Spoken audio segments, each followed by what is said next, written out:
Trump won the battle, Iran won the war. I know that sounds wrong. I know it contradicts every headline you've seen for the past 3 weeks. The supreme leader is dead. Iranian nuclear facilities are rubble. American air defense systems intercepted missile after missile. The official score looks like a decisive American victory. But here's the question nobody at the podium is answering. If America won, why is Trump on Truth Social begging allies for minesweepers? If America won, why is gas above $4 a gallon and climbing?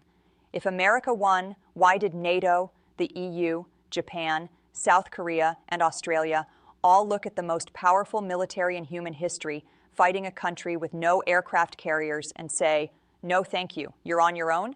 Winning a battle and winning a war are two different accounting exercises. And the accounting on this one, when you run every column honestly, does not read the way the press briefings say it does. Let me show you the numbers, all of them. The ones they report and the ones they don't. Operation Epic Fury launched on February 28, 2026. American and Israeli strikes on Iranian nuclear sites, military infrastructure, leadership. Within hours, Supreme Leader Khamenei was dead. The strikes hit at least 9 Iranian cities. By any military metric of the opening phase, the operation was precise and devastating. Iran responded the same day. Missiles and drones hit American bases in Bahrain, Kuwait, Qatar, and the UAE. The U.S. Embassy in Kuwait was struck and closed indefinitely. The U.S.-flagged tanker Stena Imperative was hit twice in the port of Bahrain. A port worker was killed. By March 2nd, a senior IRGC official went on record stating that any ship attempting to pass through the Strait of Hormuz would be set on fire. And then Iran did something that no American war planner publicly admitted was their primary fear going into this. They closed the strait. Not symbolically, not partially, they closed it. By March 4th, tanker traffic had dropped by 70%. Over 150 ships anchored outside the choke point, carrying approximately 150 million barrels of oil that was going nowhere. Iran laid mines along the transit route. They struck vessels that attempted passage. They hit the bypass ports, Duqm and Salalah in Oman, with drones, damaging fuel storage infrastructure, putting even the alternative routes inside the war risk zone. 20% of the world's oil shut off. Not by sinking the American fleet, not by defeating the F-35s. By making a 21-mile strait too dangerous and too expensive to use. This is the move that changes the entire strategic calculus. Because here is what that strait actually carries. And this is the part that the oil price headlines don't fully explain. Yes, 20 million barrels of crude oil per day transit through Hormuz. That number is real, and its disruption is severe. But the strait is also the transit point for 20% of global liquefied natural gas. Qatar, which halted all LNG production after Iranian drones struck its gas facilities on March 2nd, supplied roughly 22% of global LNG exports in 2025. European natural gas prices nearly doubled in the days that followed. Asian buyers who depend on Qatari LNG for their power grids began emergency reserve drawdowns. The strait also carries 35% of the world's urea, the most widely used nitrogen fertilizer on the planet. It carries 45% of global sulfur exports, used in fertilizer production and industrial manufacturing. It carries helium, critical to semiconductor fabrication. It carries the chemical feedstocks that go into plastics, pharmaceuticals, and electronics manufacturing. The Strait of Hormuz is not an oil pipe. It is the circulatory system of the industrial world. And Iran didn't just slow it, they stopped it. Now let me tell you something about the geography that almost nobody in the mainstream coverage has properly explained. Because the geography is what made Iran's strategy not just effective, but nearly impossible to counter through air power alone. The Strait of Hormuz sits between Iran's southern coast and the Oman Peninsula. At its narrowest point, it is 21 miles wide, but the navigable shipping channel, the actual lane that tankers have to use to safely transit, is only 2 miles wide in each direction, separated by a 2-mile buffer zone. 4 miles of usable water. That's it. Iran's coastline runs the entire northern edge of that channel. Iranian radar, Iranian shore-based missile batteries, Iranian fast attack boat bases, Iranian drone launch sites, all of them positioned within minutes of every vessel that attempts passage. The United States can destroy Iranian air bases. It can target missile launchers. It can conduct surveillance across the entire Gulf. But it cannot be everywhere simultaneously. And Iran's strategy was never to win a single engagement. It was to make every transit an act of calculated risk. To raise the cost of passage high enough that insurance rates become prohibitive, that shipping companies make their own decision to stay anchored, that the market itself does the blocking without Iran having to fire a single additional shot. That strategy worked completely, and the proof is in what happened to the insurance market the moment the first mine was confirmed. War risk premiums for vessels transiting the strait went from standard baseline rates to multiples of the vessel's daily operating cost overnight. Lloyd's syndicates, as we covered in a previous video, withdrew coverage entirely. The DFC sovereign guarantee eventually restored some movement, but for the critical window between the closure and the guarantee, a period of nearly 4 days, the most important shipping lane in the world was commercially dead. Tanker operators didn't need Iran to fire at them. The actuarial math made the decision for them. 4 days of commercial paralysis on 20% of the world's oil supply. The cost of those 4 days is still being counted. The first week of the war cost American taxpayers upwards of $11 billion. That figure, reported after Pentagon briefings to Congress, does not include the pre-war military buildup. The largest American force concentration in the Middle East since the 2003 invasion of Iraq. The Department of Defense disclosed to congressional aides that it spent $5.6 billion on munitions alone in the first 2 days of operations. The ongoing burn rate came in at approximately $890 million per day. The 4-day cost alone crossed $5 billion before the accounting was even complete. And here's the exchange ratio that keeps coming up, because it tells you everything about who this war is working for financially.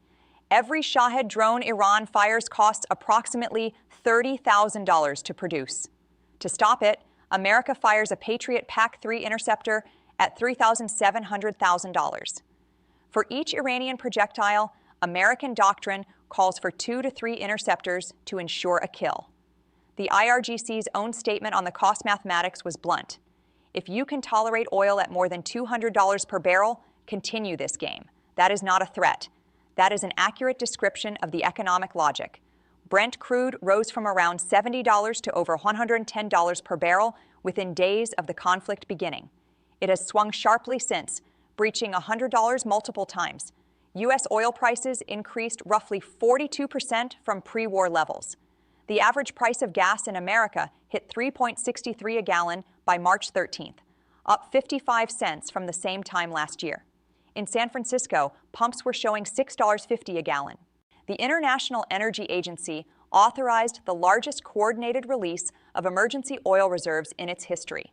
Over 400 million barrels contributed by member nations across Asia, Europe, and the Americas. The United States released 172 million barrels from its Strategic Petroleum Reserve. The result? Prices remained elevated.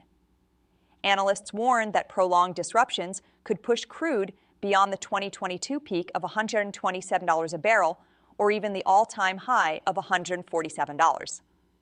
The Strategic Reserve exists for exactly this scenario. America used it. The crisis continued anyway. And here is something the Strategic Petroleum Reserve release reveals that nobody is saying clearly. The SPR, America's emergency oil buffer, currently holds approximately 395 million barrels after the release. That sounds like a lot. It isn't. American daily oil consumption is roughly 20 million barrels per day. The entire strategic reserve represents less than 20 days of total American consumption. It is not an infinite backstop. It is a finite cushion designed to bridge a short disruption, not absorb a sustained closure of the world's most important shipping lane. America fired one of its most significant economic weapons, the coordinated SPR release, and oil stayed above $100. The weapon was used. The crisis wasn't solved. That buffer is now thinner than it was before the war started. Now let's talk about what the closed strait is doing to your grocery bill, because this is the part that most coverage reduces to a footnote. About 35% of the world's urea and more than 20% of global fertilizers pass through the Strait of Hormuz. Urea prices had already risen 35% since the strikes began. The American Farm Bureau Federation wrote directly to Trump, warning that farmers across the U.S. face fertilizer supply disruptions that will translate into higher grocery prices and that America risks a shortfall in crops that threatens food security. The growing season is arriving. The fertilizer supply is compromised. That timeline cannot be undone by a ceasefire next week. Crops planted with less fertilizer at higher input cost produce lower yields at higher prices. That consequence runs 6 to 12 months forward, regardless of when the shooting stops. Here is what that means in concrete terms. The average American household spends approximately $1,000 a month on groceries. A 10% food price increase, which is conservative given the fertilizer and diesel cost compounding already in the system, adds $100 a month to that bill. A 15% increase adds $150. Those numbers arrive at the checkout counter 4 to 6 months after the supply chain disruption that caused them. The war feels like it's over there. The grocery bill makes it domestic. Royal Bank of Canada warned that a sustained oil price of $100 per barrel would keep U.S. inflation above 3% for the remainder of the year. Mortgage rates are climbing on renewed inflation fears. The Federal Reserve, which was expected to cut rates in 2026 to ease pressure on homeowners, is now frozen. Every month of elevated oil means another month of rates staying where they are. The household carrying a $400,000 mortgage is paying the Hormuz tax on their monthly statement without ever seeing a gas pump. Every dollar of inflation that this conflict adds to the American economy is a dollar that did not need to be there.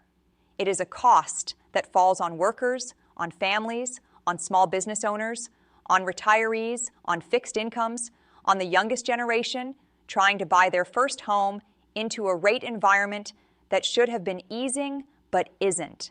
These are not abstractions. These are budget lines in real households that are now permanently higher because of decisions made in a room that those households were not invited into.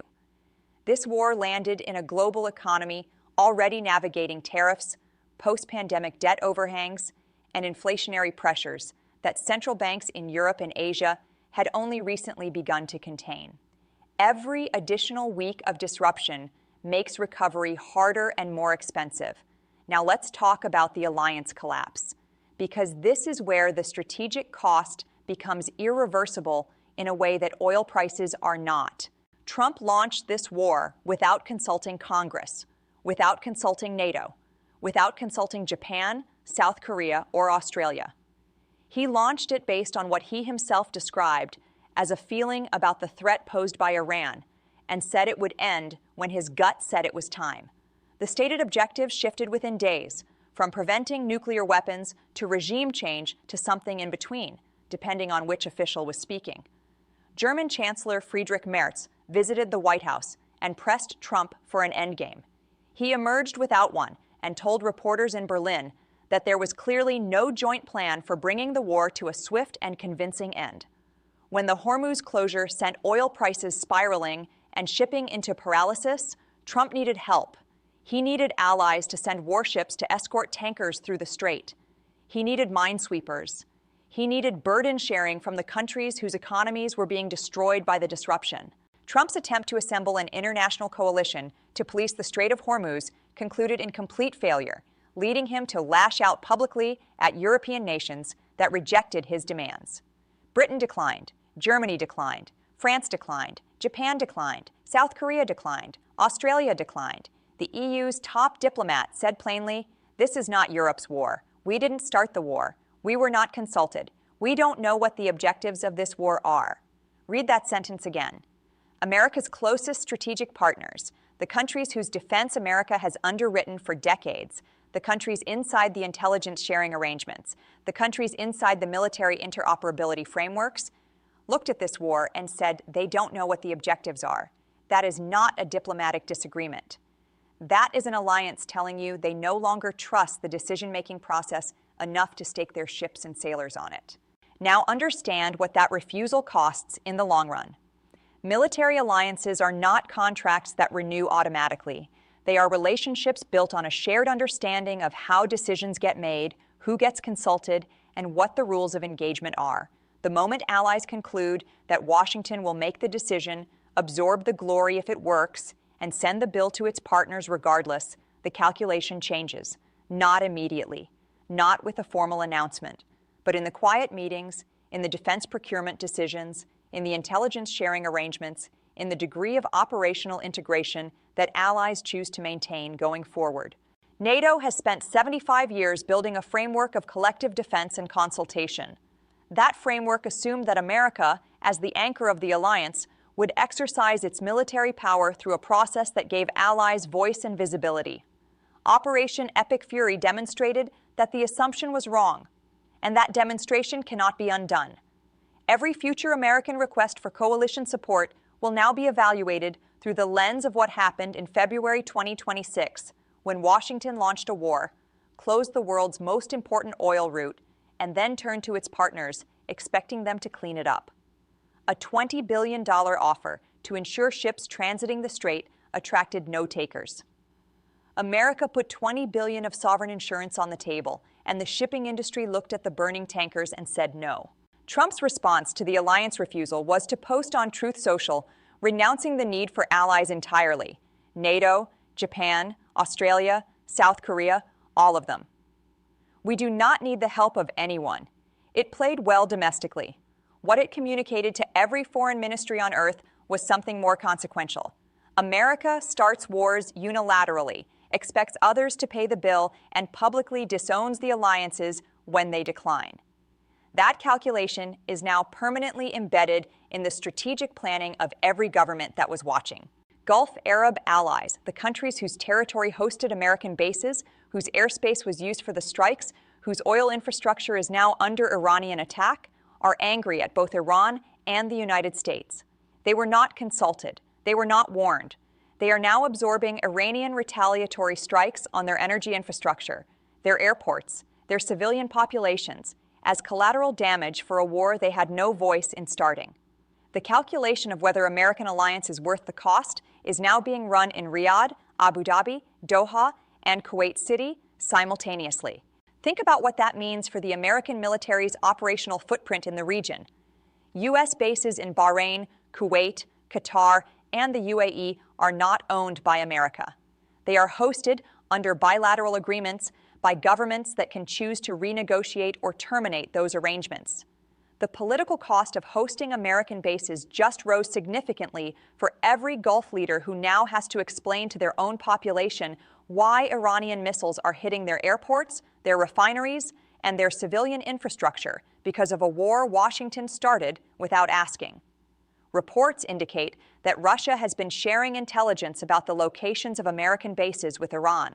So the geopolitical picture is America's traditional allies refusing to join, America's adversaries actively assisting the other side, and the countries whose soil America operates from questioning whether that arrangement still serves their interests. This is what strategic isolation looks like in real time. It doesn't arrive with a declaration.